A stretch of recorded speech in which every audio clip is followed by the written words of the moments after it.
Good evening. Undertaker Matt here from Raven Portents to give a real quick breakdown, walkthrough of how Sepulchre is played. I'm going to cover just the bare minimum basics. Try not to go into too much detail, but just to give people a sense of how this game is played. This isn't going to be an actual playthrough. It's going to be more of an explanation. But basically, the way this game is played is the objective is to fill your player grave with 3 complete skeletons, each skeleton made up of 7 pieces. Um, so that's the objective of the game, is to fill your skeleton. It's a little bit of a race game. Whoever completes their 3 skeletons first is the winner. And yeah, that's basically it. Now, there's a couple of house rules that are probably going to be included in the final rule book. One is that everybody, when you play, gets to start with a skull for their first skeleton in place. Um, that's one option. The other option is that when somebody completes all 3 of their skeletons, it has to survive another final round of play before they're actually declared the winner, which I think adds a lot of tension to the game and is my preferred way to play. But it's not required. It's not actually how the rules are formally written. Uh, this is a card-driven board game, and basically I'm going to walk you real quickly through the 3 types of cards that you can have in this game, and then talk more specifically about how the cards work and cards to be aware of that help illustrate basically the overall rules of the game. But before we jump into the card types, there are a few rules to be aware of. One is you have to build each skeleton one at a time.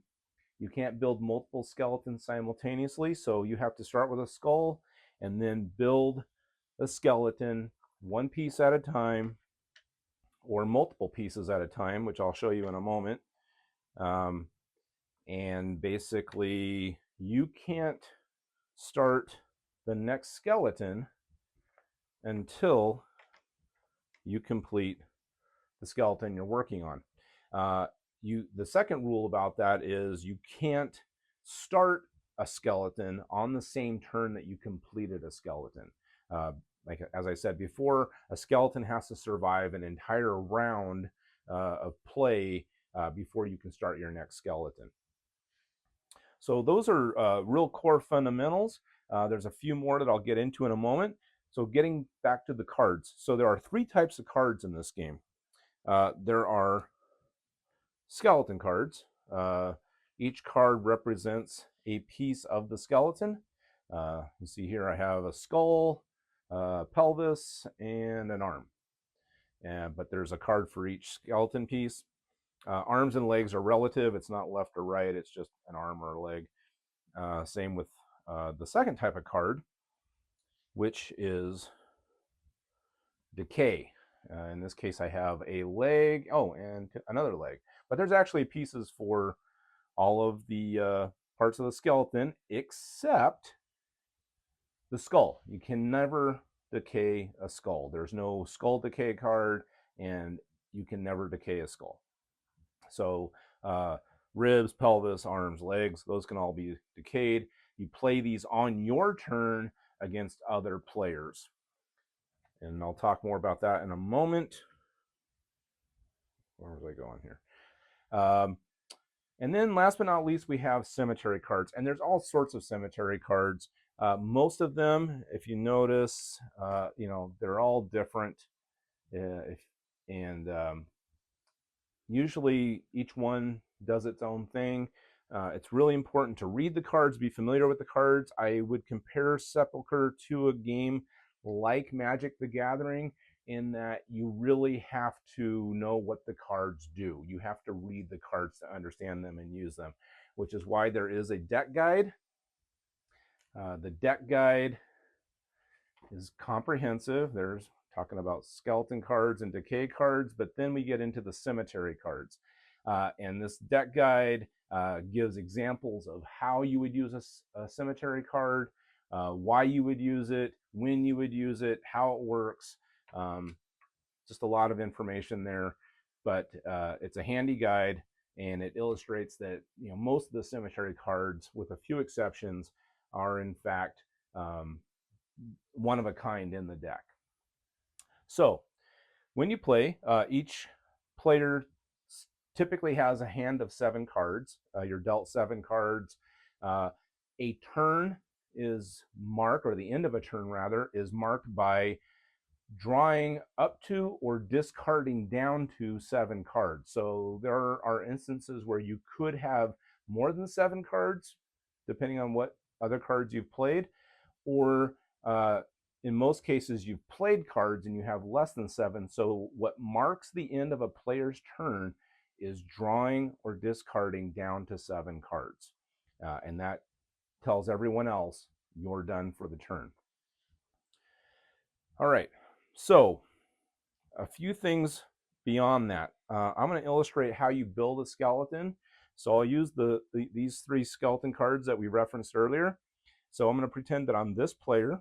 The game's already going. I set this up to make it look like there's a game already going so I can illustrate a few things. And so it's my turn. This player, you go to the left, this player just finished. And so I'm going to play a skull. And so I rummage around in the old ossuary, which can be a pile of bones. You can use the coffin box. You can use the ossuary itself, whatever you want to do. But I place a skull, and I play a pelvis card, and I place a pelvis, and I play an arm card, and I get an arm. So the point is that as long as you have a skull in place, you can play as many of the other 6 skeleton cards potentially as you have in your hand. 7 cards, 7 pieces. In theory, I've only seen it happen twice, but in theory, you could have what we call a full skeleton, which means you have all 7 pieces in your hand. You play them all at once and you say, that's a skeleton. And we call it full skeleton. You don't get any points. This isn't a point-based game. It just gives you really annoying bragging rights. So that's how skeleton cards work. Now, you can also attack your opponents on your turn. It's a big part of the game. And you can do that one of 2 ways. There are some cemetery cards that basically act as attack cards. And then there are the quintessential, very important decay cards. So I have 2 of the same. I should really just real quickly find, there we go, just what I was looking for. There are, like I said, 1 for each limb or bone piece of a skeleton, but there's also a wild decay card. Again, you cannot decay skulls, not allowed, but a wild can decay anything except a skull. So I'm going to say I'm still this player, I have a leg and a wild, and it's still my turn. So I played my skeleton pieces, and it's like, okay, now to go on the offensive. So I'm going to play leg, and I'm going to say, so before I get into it too far, one of the most critical rules of the game is you cannot gang up on a player. In other words, you can only play 1 decay card or 1 cemetery card per opponent per turn. So going back to our example, I'm going to say that I'm going to play a leg decay card on this player. We're just going to say that they don't have a way to defend that. So their leg gets decayed and it goes back into the ossuary. You don't get it. It just goes away. It decays, hence the name. Then I'm going to play my wild decay, and I'm going to say I'm playing it against this player. And let's just say, for the purposes of an example, that they have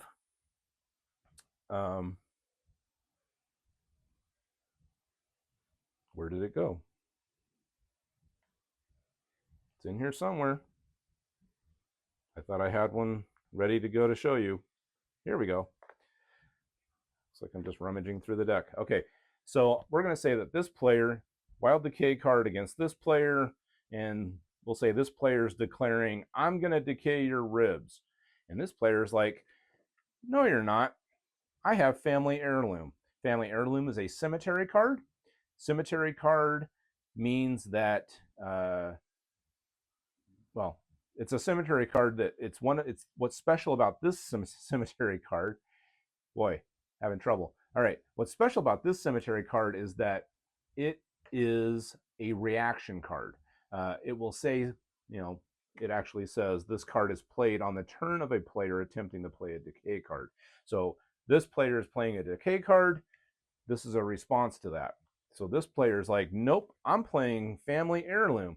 Family heirloom, its only purpose in this game is to defend against decay cards. That's the only thing it does, really. So, and bonus, when you play family heirloom, one of the stipulations is draw one card from the draw pile after discarding. So you play it, discard it face up. All cards are discarded face up, and then they get to draw a card that goes back into their hand. So that's the one card that actually replenishes itself. It's unique in that respect. It's the only card that allows you to do that. So those are two examples where one player didn't have a way to defend themselves and they lost a bone piece. Another player had a way to defend themselves using a cemetery card that allows them to respond. Okay, moving on. Back to building skeletons. One thing I forgot to mention is, since not all cemetery cards are attack cards, this is Unmarked Grave. It's one of multiples. This is one of the few multiples. Same with Family Heirloom. And this card, when you play it, is effectively a wild skeleton card without, and this is important, without being a skeleton card. So let's say it was still this guy's turn. He played his bone pieces, played his skeleton cards, and then he plays Unmarked Grave, and he gets to add an additional skeleton piece because that's what it allows you to do. One last interesting example of a cemetery card that's unique, well, actually there's two of these in the deck, but is Exhume. Exhume is a card that you can play on behalf of another player. So if I played Exhume, I can say, you know what, I feel bad for destroying your leg for some reason, so I'm going to give you ribs. So Exhume allows you to give another player a skeleton piece, including a skull. So if somebody's just having a hard time getting a skeleton going because for some reason they're not getting any of the skull cards, Exhume is one of the other ways that you can get a skeleton started if somebody feels sorry for you. And then you have to ask the question, why are they helping me? And then you get paranoid, which is exactly the point of the game. All right, few other things to talk about. On the subject of decay, attacking your opponent, again, one cemetery or one decay card per opponent per turn. But some other cards you could play. So we had decay. So let's go back to our example. Let's say that this player also has wild animal and or body snatching. These are two cards that allow you to steal skeleton pieces and take them and add them to your grave. So they're very different from decay in that the piece doesn't go away. You actually get the piece. So you can't play both of them on the same player, but you could play one of them. And let's say he just really wants this rib piece that he's missing. So he's going to play body snatching, and he's going to say, I'm stealing your ribs. But let's say that this player in their hand has a card called Midwatch. Midwatch actually gets placed over the skeleton being built, and it stays there until it's this player's turn. And this is a reaction card, or it can be played on the player's turn. Either way, it's very loose that way. You can play it on your turn or on another player's turn, like I just did in response. But the great thing about Midwatch is it actually protects from attack cards like body snatching, decay, etc., etc. The same thing would happen if I played wild animal and I had a mid-watch card. Now, if I didn't have a mid-watch card, and let's say I did play Wild Animal on a different turn, I could say, nope, stealing your leg. And they didn't have a way to protect themselves. They didn't have mid-watch. You would be able to steal that limb piece. So there's another example of how you can defend yourself. Now, I'm going to talk about a few more cards before I wrap up. One is Cemetery Trees. This is a really critical card. This is probably, it seems like a low-powered card, but it's really not. And if you look it up in the deck guide, you'll see that there is a whole list of cards that this card can basically block or stop. And what this card does, I'll just read it. Play this card during another player's turn. So again, it's a response card. Prevents a player from discarding, drawing, obtaining, or exchanging cards. Cannot be played once a player begins to draw, obtain, or exchange cards. So this is a timing card. You have to be very deliberate about this card. You know, house rules are house rules. How you conduct yourself at your table is going to be up to you ultimately. But there are a lot of cards that allow you to take from other players' discard piles, from your own discard pile, from their hands. You can actually draw cards from people's hands. You can actually get rid of cards in your hand to get new cards because you don't like the cards you have. There's a whole slew of cards that basically involve exchanging, drawing, obtaining. And if somebody sees that you're going to play a card that allows you to do something like that, they can play Cemetery Trees and block it. But they have to do it before you start the process of obtaining those cards. Now, here's where this card is a real stinker. If it is the end of a player's turn, and let's say they played 6 of their 7 cards, but they haven't drawn up to 7 yet, so it's still their turn, you can play Cemetery Trees on that player, and they are now stuck with 1 card in their hand, or 2 cards, or whatever it is. So basically, this can be a really ugly way to short another player on the number of cards they have in their hand. Once players get the hang of Cemetery Trees, I have found that they really latch onto it, they really like it, and they really use it.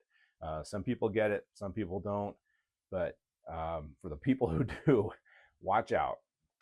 All right, a few other things. Speaking of having 7 cards in your hand as a standard, and I mentioned there were exceptions. So I've got 2 exceptions here. There's others, but it's not limited to this. But the first one is Bell Ringer. And Bell Ringer is a nasty card. You play it on your turn against another player, but when played on your turn, it forces a player to discard their hand and draw a new hand of only 3 cards. So what that means is if I was this player and I played it against the guy across the table, I would say you have to discard your hand and in exchange draw 3 new cards. Now, they might be relieved because they might have a terrible hand.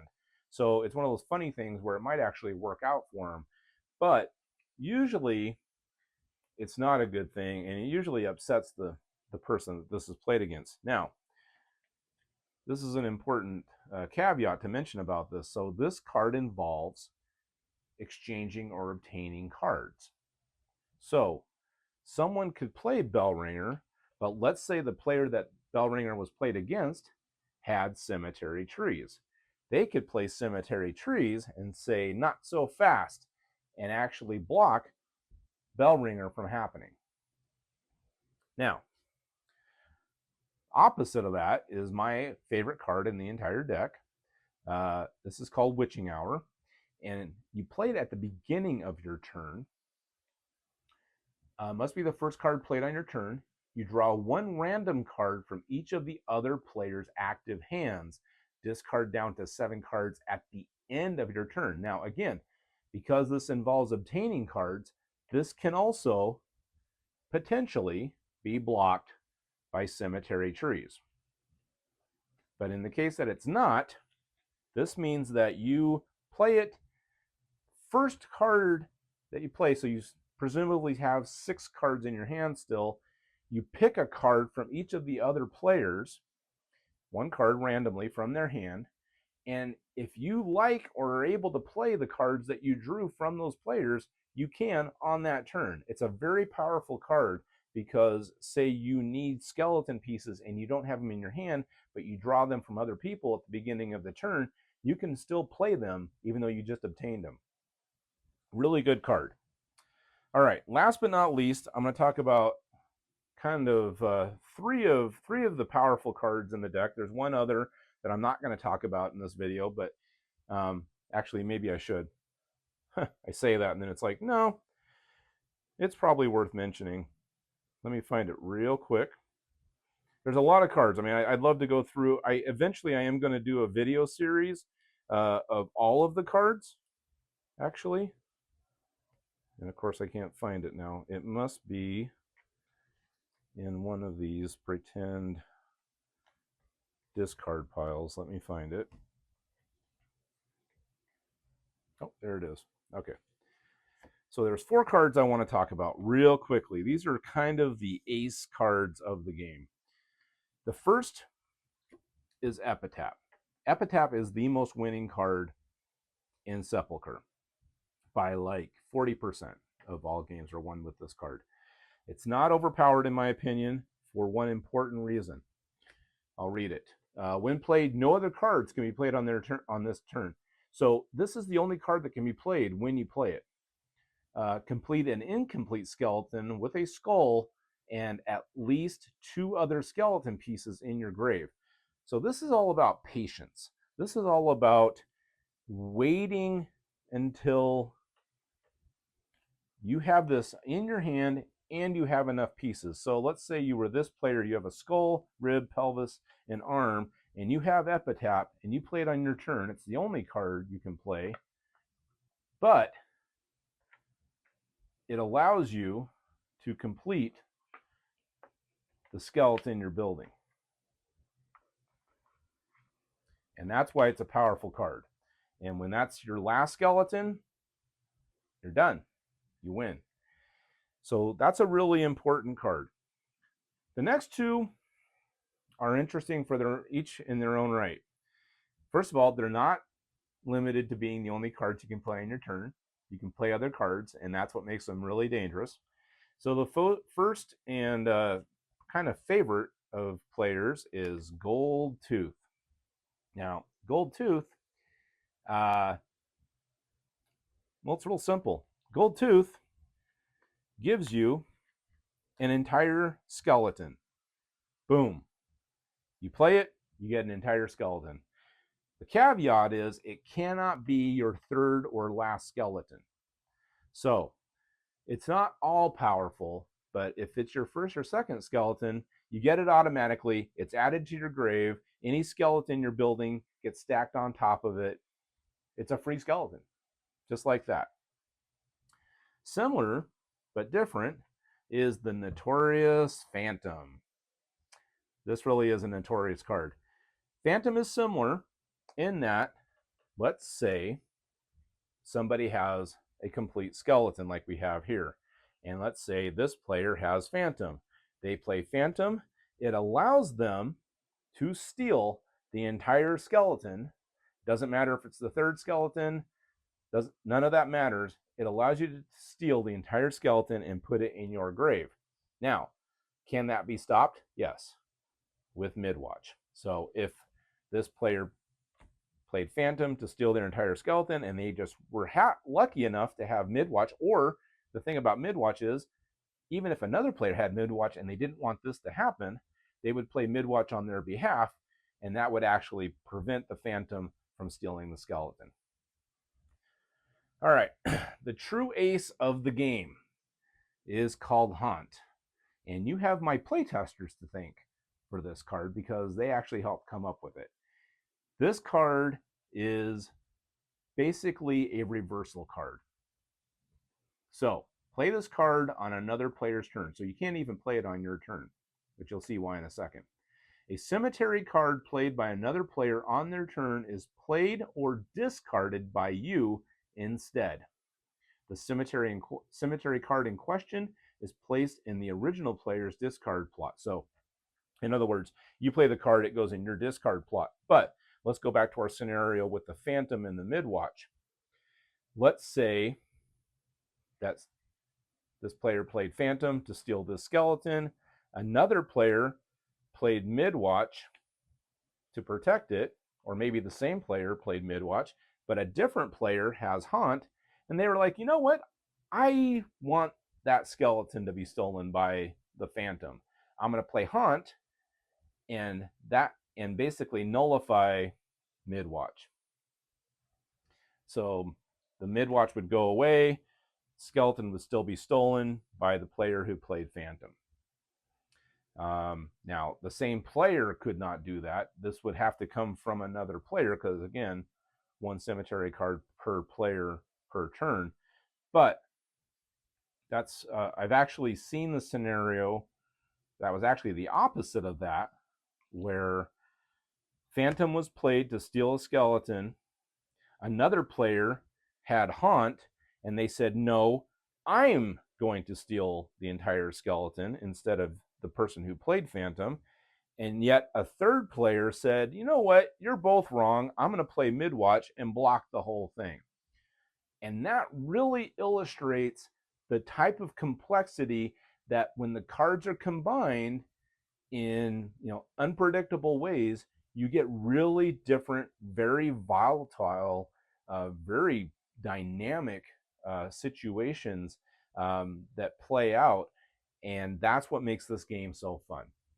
So that is a real quick overview of basically how Sepulchre works, what's involved in playing it. I'm sorry this was a really long video, but there's a lot to explain, even though it is a deceptively simple 6 pages of rules. I hope this really illustrates that there's a lot more to it than it appears. So thank you for your time. I hope this was useful to you. And as I said, I will be doing short videos about each specific card and walking through basically what's in the deck guide to help people understand why you would play certain cards at certain times and how it can help you win this game called Sepulchre.